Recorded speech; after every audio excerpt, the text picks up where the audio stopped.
un podcast de Cooperativa.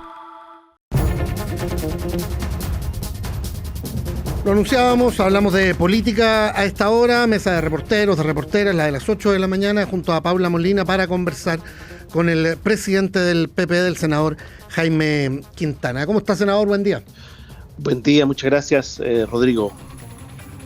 ¿Está la Paula ahí? Sí, buenos días, senador. Hola, Paula, ¿qué tal? ¿Qué tal? Pensé que te habías caído. No, es que lo saludo después cuando le pregunto, pero... Okay. Oiga, se viene el cónclave del oficialismo el 23 de enero.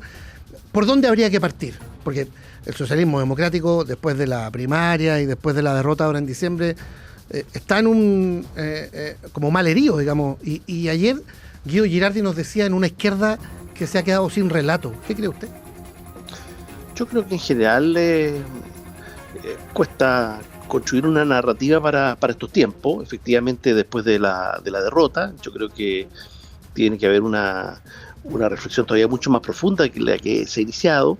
Por de pronto, el PPD tiene su Consejo Nacional el 24 de enero, hay otros partidos que tienen lo mismo, tenemos esta reunión de partidos el día 23. Entiendo que va a haber algo también con el gobierno, de cierre, digamos, en lo legislativo, que de alguna manera también es cierre del gobierno y de lo que fue esta coalición o coaliciones. Y es el tiempo también de hablar del futuro, de cómo seguimos, de cómo nos prefiguramos para ser oposición, cómo caracterizamos esa nueva oposición. Eso es lo que se debiera definir en las próximas semanas. ¿Y eso es tan sencillo como ponerle nombre a una eventual coalición o seguir juntos o separados, no sé, del PC del Frente Amplio, o la discusión es más profunda que esa? No, yo creo que la discusión es más profunda y por lo mismo creo que hay que privilegiar primero la unidad antes que la fusión de las siglas, digamos. Creo que hay que ver cómo vamos a enfrentar el nuevo gobierno.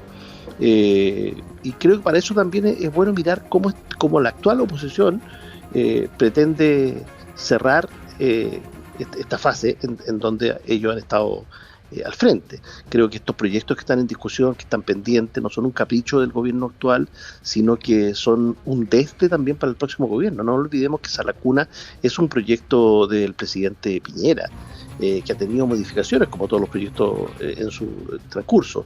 No nos olvidemos que el proyecto del nuevo sistema de educación superior, algo indispensable para que puedan estudiar los estudiantes de sectores medios, de clase media, es también un proyecto que tiene dos iniciativas previas, Bachelet 2, Piñera 2. Entonces, son proyectos necesarios y en la medida que este gobierno cierre bien eso, no solo un checklist de este gobierno, es también un desde para el gobierno de casa. Senador, ¿cómo siente que está cerrando el gobierno? No parece necesariamente clara la estrategia y no parece necesariamente claro cómo está respondiendo la oposición. Yo estoy pensando en el último tramo legislativo. ¿Cómo está evaluando usted la forma en que se cierra este gobierno de Gabriel Boric?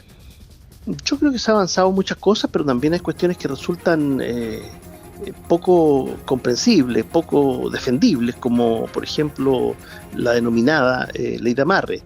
Hoy día vemos una apertura del gobierno que uno se pregunta, bueno, ¿era tan necesario haber incorporado esta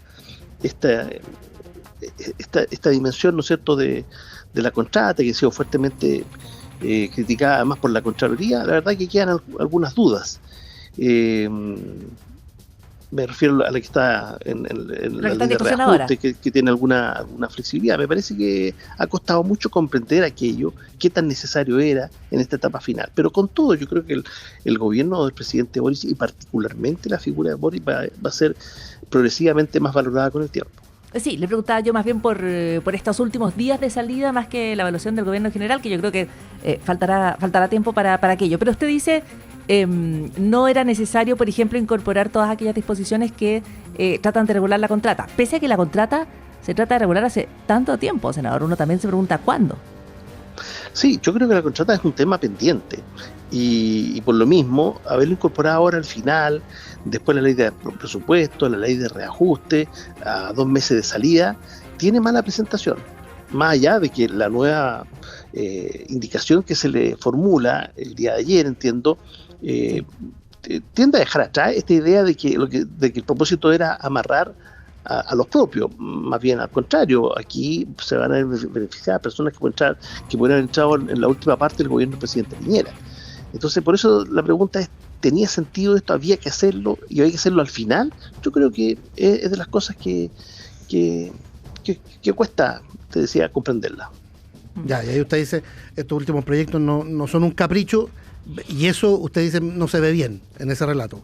O sea, me parece a mí más importante, claro, estos otros proyectos, que se cierre bien el cambio del sistema político. Creo que es indispensable para un país que necesita avanzar en fragmentación, cuando además la fragmentación golpea más al progresismo, a las izquierdas, y por lo tanto quienes van a estar en la futura oposición. Nos parece que en esos temas sí hay que avanzar, y muchas otras cosas. NEP es importante a raíz de, no solo, claro, también a raíz de lo que ocurrió estos días, ¿no es cierto?, la conmemoración del 5º año en Atacama del Servicio Local de Educación. Creo que es indispensable justamente este conjunto de medidas más rigurosas para la administración de los fondos en educación. ¿Cuánto ayuda la intervención del presidente de la República en materia de relaciones internacionales, de derechos humanos y su definición sobre Cuba? Se lo pregunto por la polémica que se abre de inmediato con el Partido Comunista, por ejemplo.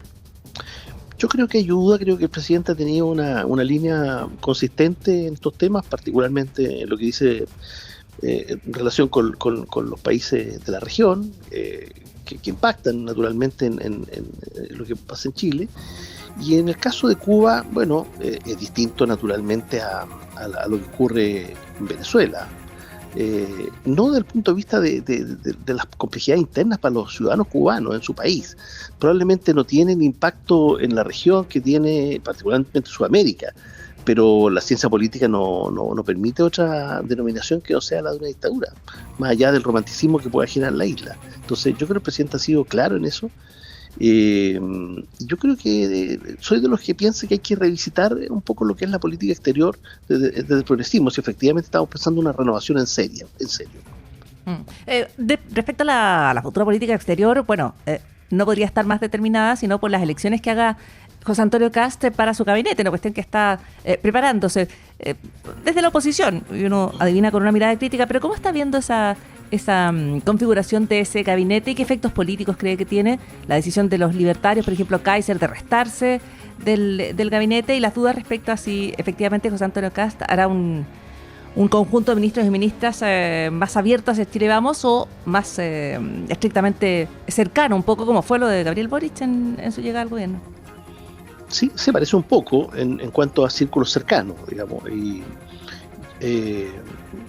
si usted se fija, no ha habido particularmente críticas de lo que va a ser la futura oposición, porque estamos frente a lo que es la atribución exclusiva del mandatario de conformar su equipo. Entonces, ¿por qué uno podría estar ahí entrometiéndose? Por lo mismo que llama mucho la atención la presión de los aliados de Kast, del nuevo gobierno, la ansiedad de algunos por saber si están o no están. Eso yo no lo había visto antes, no lo recuerdo. Yo siento que dentro de este espacio republicano en el sentido amplio que existe, también está este momento en donde los presidentes electos conforman su equipo y se les deja tranquilo en eso. Pero ha habido un tironeo, una presión, un forcejeo ahí, una cosa rara. Ya, o sea, ustedes desde la oposición no opinan, pero creen que han opinado mucho dentro del mismo sector. O sea, dentro del mismo sector yo creo que se ha alterado esto de que el presidente tiene la tranquilidad y la facultad exclusiva para nombrar su equipo. Entonces algunos que se descartan de antemano, o claramente están presionando, o no han tenido las señales suficientes. Yo creo que, o sea, el parecido con Boric tiene que ver fundamentalmente con que los nombres que se eligen son más que de partidos, son más bien de círculos cercanos que han trabajado con el presidente electo. Ya, ¿y eso eventualmente podría ser un error o tropezar de nuevo con la misma piedra? No necesariamente, porque el Estado y las definiciones políticas en cargos de confianza son lo suficientemente amplias, y lo que están pendientes mucho, como para que los partidos también tengan el espacio. No me corresponde a mí ver, ¿no es cierto?, cómo quedan las derechas representadas ahí, pero yo creo que el presidente electo está actuando dentro de su atribución exclusiva, y nos parece que hay que juzgarlo más bien por lo que hagan. Y ahí sí que tendremos que estar nosotros como oposición futura bien vigilantes y atentos a lo que ocurra. Ya, a propósito, ¿qué le parece este escenario como de desconfianza mutua que se ha instalado en algunos sectores, de que desde el actual oficialismo dicen esta nueva derecha amenaza eventualmente la democracia, los derechos humanos, los mínimos comunes en tema de derechos humanos, y desde la hoy oposición, futuro oficialismo, dicen que la izquierda está por verse cómo se van a comportar cuando sean oposición a Kast, desde el punto de vista del orden público, de las movilizaciones? O sea, lo que pasa es que las nuevas derechas gobernando en el mundo, de distintos países, en Europa y en América Latina, han tenido un relato bien similar. Está por verse si finalmente la expresión de la nueva derecha gobernando en Chile va a tener olor a empanada y vino tinto. Yo no lo descartaría. Perdón, ¿en qué sentido, perdón? En que tenga particularidades propias de lo que ocurre en Chile, más que no se alinee necesariamente con Milei, con Orbán. Con Orbán, efectivamente, claro. ¿Le gustaría más un Kast a lo Meloni? Y no necesariamente porque él ha planteado que este es un gobierno de emergencia, y si es un gobierno de emergencia, bueno, ahí se han planteado dos temas centrales, estructurantes de la política, que son seguridad y economía. Yo le agregaría a eso, desde el punto de vista de la oposición, el no retroceder en derechos. Yo creo que si finalmente se toman en consideración los tres temas, gobierno de emergencia y no retroceder en derechos, pudiera haber un primer año con menos convulsiones. Lo devuelvo a lo del gabinete brevemente, pensando en política exterior, porque claramente estamos en un escenario internacional muy complejo, muy distinto, en transformación, una política exterior norteamericana que, como ha dicho el propio presidente de Estados Unidos, no necesariamente reconoce la importancia, el peso del derecho internacional, y más bien se guía por los límites de su propia moral, como él ha dicho. ¿Qué perfil tendría que tener un canciller, en su opinión, para enfrentar este escenario internacional del 2026? Bueno, el suficiente carácter para hacerle ver a Estados Unidos que las intromisiones no ayudan, no favorecen, pero también la suficiente capacidad política para entender el nuevo ordenamiento geopolítico y también para condenar la dictadura en cualquier lugar del mundo donde estén. ¿Se equivoca el PC respecto de Cuba? Yo creo que se equivoca, y probablemente eso que era que antiguamente hasta hace poco podía pasar colado porque no tenía un efecto. Bueno, hoy día, como está el ordenamiento mundial, con el rol de Estados Unidos fundamentalmente, entre otros países, pero también otras potencias como China, yo creo que las definiciones cuentan.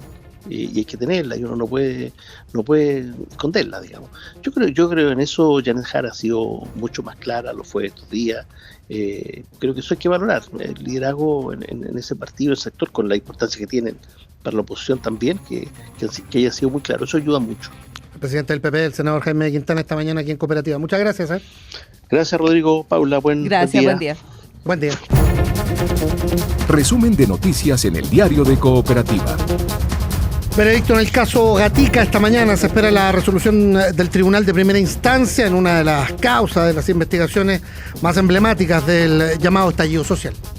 Es algo que he esperado durante muchos años, pero creo que más importante aún es la importancia que tiene para nuestra democracia. Creo que este juicio no se trata del pasado, sino que se trata del futuro. Cómo nosotros juzgamos a quienes se saltan las reglas, a quienes abusan de su poder. Creo que habla del Chile de los próximos años, que la impunidad no puede seguir siendo parte de nuestra sociedad. Esperamos obviamente la absolución de Claudio Crespo, con mucha esperanza y confianza con el trabajo profesional que estimamos ha hecho este equipo de defensa. Escuchábamos, segundo día de desalojo ahí en la mega toma de San Antonio, después de los incidentes, la violencia de la última jornada. Siguen las barricadas, de nuevo disturbios temprano, hay un carabinero incluso herido de bala. Existió lanzamiento de más de 19 bombas incendiarias en contra de personal de Carabineros. Le tenemos lesionado un sargento segundo, es un impacto balístico de 9 milímetros. Él se encuentra bien, se encuentra estable. Vamos a ir asegurando el terreno desde a poco. Sabemos que estamos en un terreno hostil, gente que se ha organizado de parte de la misma toma o de sectores aledaños donde están actuando con mucha violencia. Información policial aquí en Santiago, el hallazgo que se está indagando ahí de un cadáver con evidentes signos de la acción de terceras personas, ¿no? En un sitio Eriazo. Esto en Bajos de Mena, comuna de Puente Alto. Mientras en el Congreso avanza el proyecto de reajuste al sector público, Hacienda restringe la norma de amarre, pero finalmente quedó en la original, en medio de cuestionamientos de Contraloría y también del Consejo Fiscal Autónomo. De este y otros temas conversamos con el presidente del PPD, el senador Jaime Quintana. Yo creo que la contrata es un tema pendiente y por lo mismo haberlo incorporado ahora al final, después la ley de presupuesto, la ley de reajuste, a 2 meses de salida, tiene mala presentación. Más allá de que la nueva indicación que se le formula tiende a dejar atrás esta idea de que el propósito era amarrar a los propios. Aquí se van a beneficiar a personas que hubieran entrado en la última parte del gobierno del presidente Piñera. Entonces, por eso la pregunta es, ¿tenía sentido esto? ¿Había que hacerlo? ¿Y había que hacerlo al final? Yo creo que es de las cosas que cuesta comprenderla. ¿Se equivoca el PC respecto de Cuba? Yo creo que se equivoca y las definiciones cuentan. Yo creo que en eso Janet Jara ha sido mucho más clara. Y en el deporte, Xabi Alonso no va más en el Real Madrid. Ex zaguero de Peñarol, Javier Méndez, nuevo refuerzo de Colo-Colo. Y en el tenis, Jarry no levanta cabeza mientras Tabilo ganó en Oakland, alguna vez fue campeón ahí, y vuelve a ser ahora el número 1 de Chile. Se viene la Copa Davis contra Serbia, no viene Djokovic, podría haber venido Djokovic a jugar a Santiago y hubiera estado extraordinario. Aquí termina el podcast de El Diario de Cooperativa. Lo escuchas en vivo, de lunes a viernes desde las 6 de la mañana y todos los días en cooperativapodcast.cl.